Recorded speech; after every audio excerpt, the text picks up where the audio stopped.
Let your spirit grow wings and fly with me,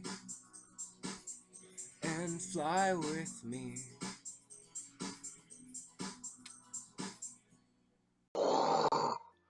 Hi out there in the YouTube, and hi to everyone that was at the Flat Earth conference. And you know, I'm sorry that like I can't be at these kind of things. I'm kind of a homebody, little hermity, if you want to call it that, and I don't that's a little out of my comfort zone to do any of that kind of stuff.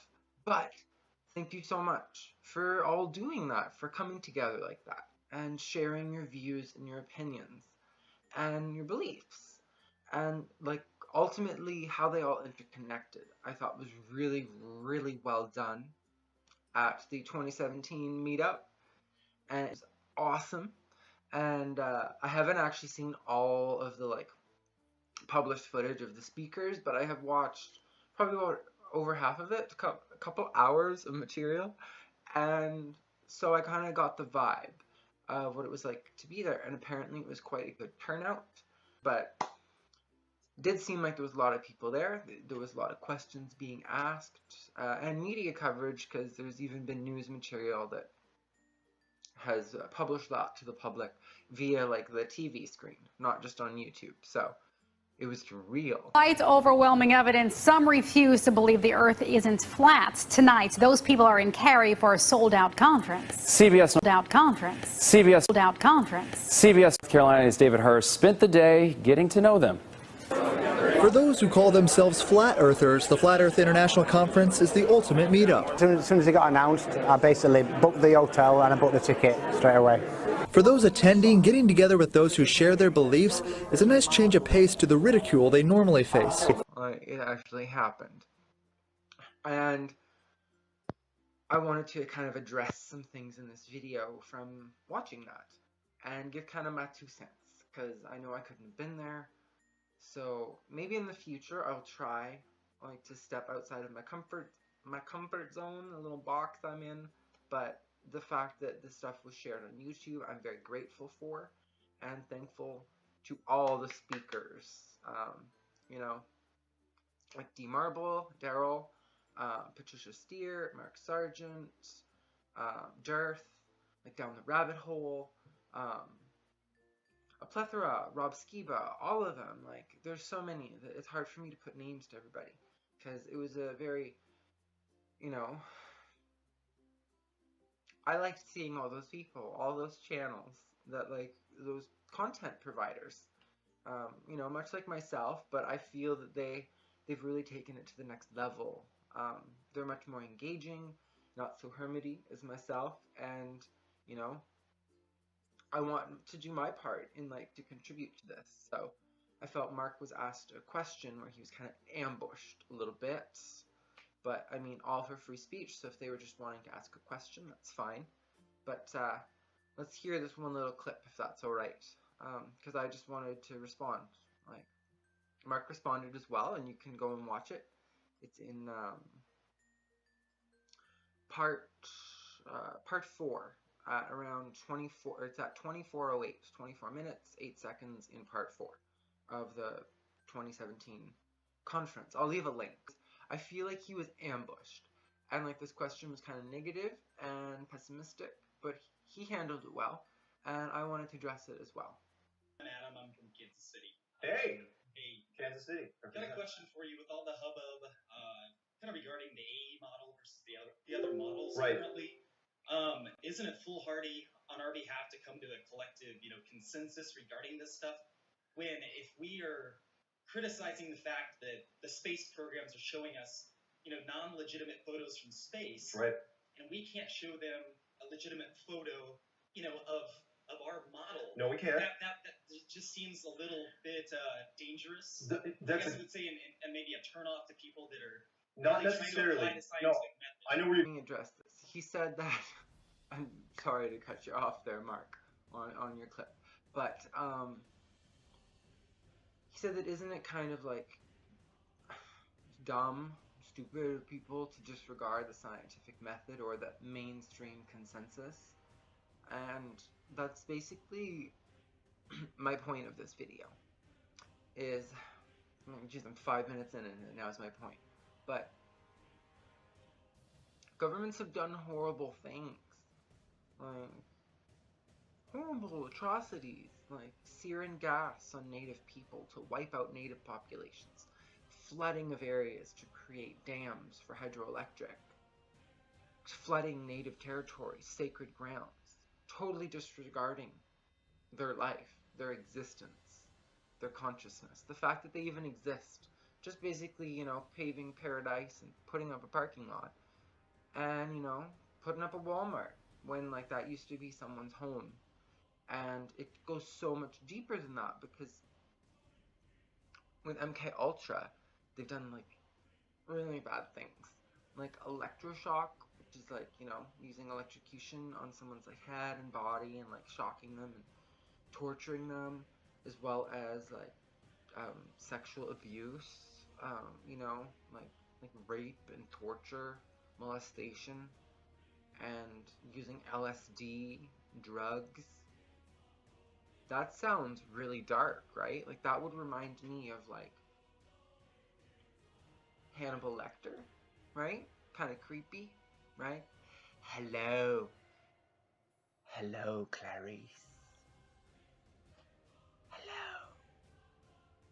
Was that creepy? I'm trying to be creepy. Right. I'll be creepier. Hello, Clarice. Being serious though, that's fucking creepy, right? Like that is like, if you imagine that, that's like sci-fi stuff, right? Like that doesn't even seem like real, right? Doesn't. Like flat earth, like some of that stuff, it just seems like too much, right? Well, that's government documented. Like, I'm gonna read you a little Wikipedia article. Not that you should trust everything on Wiki, but there's countless other sources besides Wiki that will back up MK Ultra. So Project MK Ultra, also called CIA Mind Control Program, is the code name that was given to a program of experiments on human subjects, at times illegal. I know this is going to break the video, and I'm sorry for that, but why at times was it illegal? Was because it was done to children. It was done to unconsenting individuals, civilians, people at schools, churches, outreach programs, places where they were actually seeking help. Yeah, it was illegal. Designed and undertaken by the United States Central Intelligence Agency. Experiments on humans were intended to identify and develop drugs and procedures to be used in interrogation and torture in order to weaken the individual to force confessions through mind control. Organized through the Scientific Intelligence Division of the CIA, the project coordinated with Special Operations Divisions of the U.S. Army's Chemical Corps. The operation began in the early 1950s. Well, ain't that around the same time that everything with all this spacecraft was going and blowing up?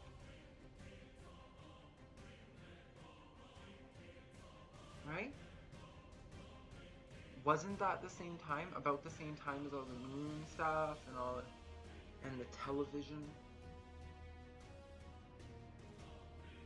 It's like totally, like when people are like, oh, it's a psyop. The globe is a psyop. And like this falling away from the creator and understanding where we are in our universe, which just means our world in totality. Like, there's a lot of biblical translations that went awry and translated like, all of the earth, like the word in Latin or like in ancient whatever, to universe. That doesn't mean that they believed in all of the constellation kind of construct with stars that a lot of people nowadays do because of mainstream,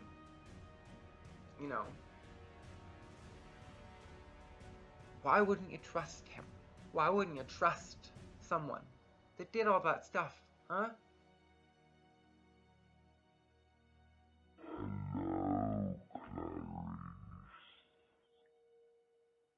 To civilians, to innocent children,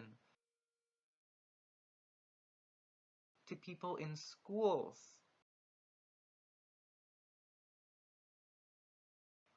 to people in hospitals, to people in outreach programs.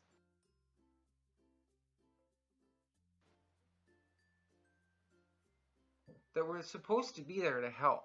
But hey, while we're here and we're going to help, we're going to electroshock, give you some LSD and some alcohol and, you know, electroshock, rape, and torture you while we flash images in your face. Electroshock, give you some LSD and some alcohol and, you know, electroshock, rape, and torture you while we flash images in your face. Until your consciousness breaks and becomes compartmentalized, as they like to call it, or fractured. And yeah, welcome to the club of our society.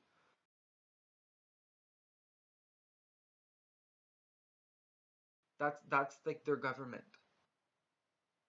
I think that we should all use our God-given consciousness, which, you know, it's in our heart and it's in our mind. It's in our bodies. It's our soul. It's our energy. And we all have the ability to tap into that. And why would you trust someone who's done those kind of things? Why would you believe things they say? So, like, you think that someone, because that's often a question, they're like, but they've shown us. Like, why would they lie about something on a TV? Well, if they'll lie and do all that stuff with MK Ultra behind our back to children,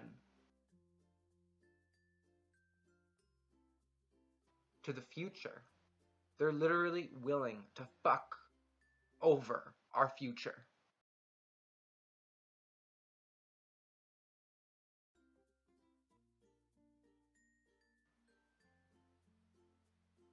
Just to literally try to keep their rigid system of dogma and belief structure in place.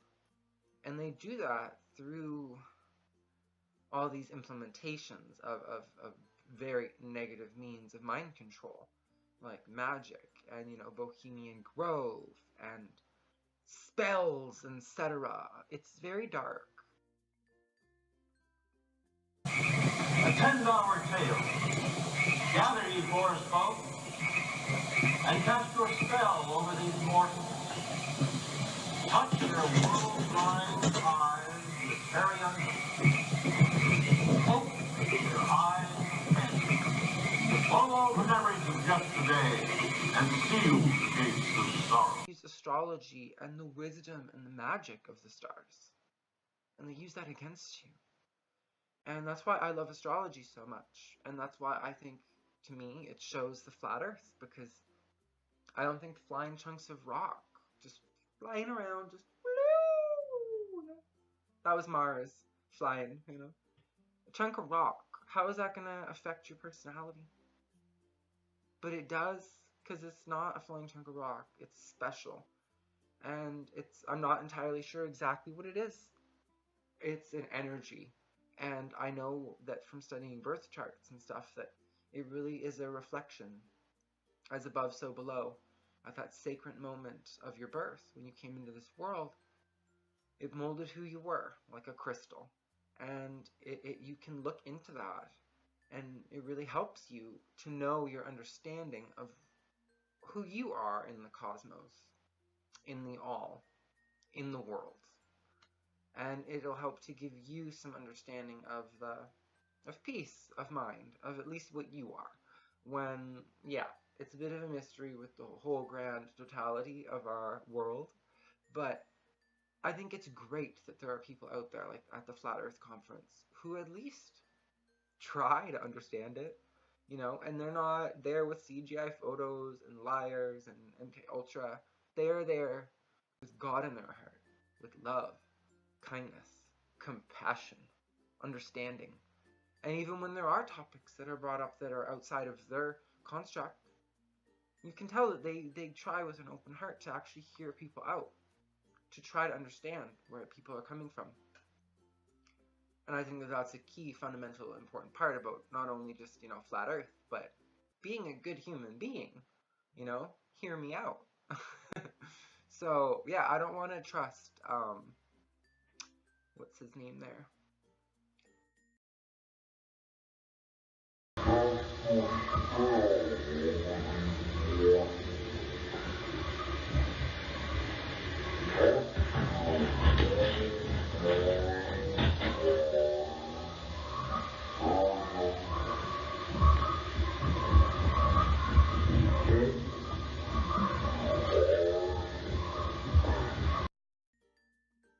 So I don't want to trust Hannibal Lecter, okay? I don't want to trust that. Like,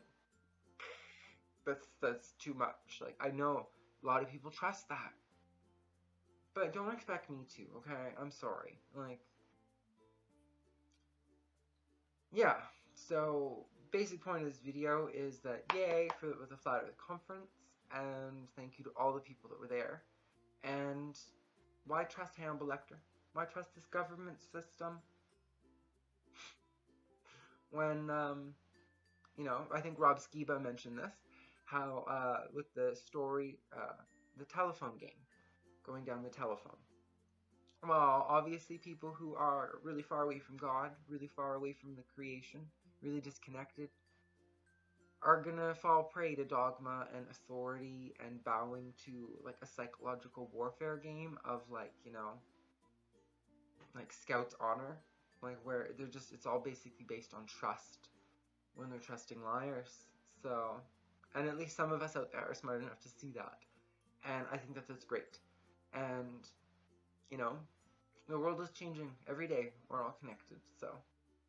So I hope that all of that has been very informative to you. And I wanted to let you know that when I was talking about how we are all interconnected, that I kind of wanted to introduce one of my next video series that I want to do. And that is the Mars placement through the series. And so I'm going to do like Aries to Pisces, the whole 360, the whole circle, in Egyptian or Western astrology, like using the 12 signs, and I'm going to go over each of them and tell you how that affects your Mazal, your birth chart, your Mazaroth, the wheel, which was spoken about in Genesis.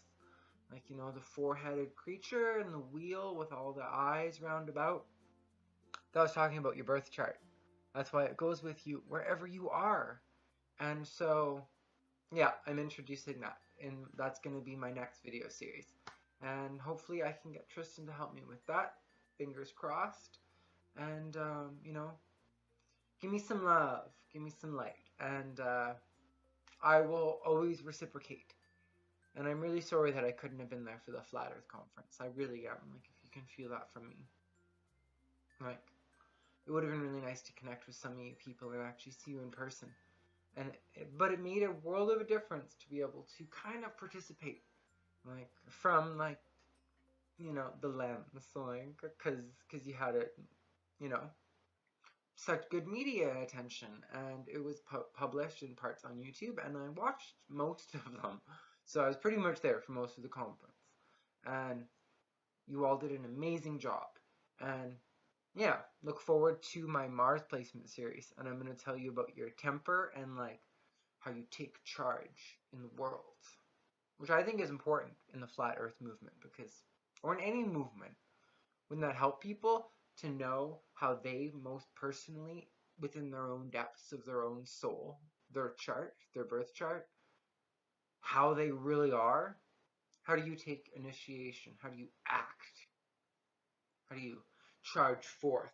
It's the god of war, Mars. So, yeah, I hope you look forward to that video series and give me a thumbs up. Subscribe if you're new to my channel, and I look forward to seeing you in the future. Mwah. See ya. Let your spirit grow wings and fly with me,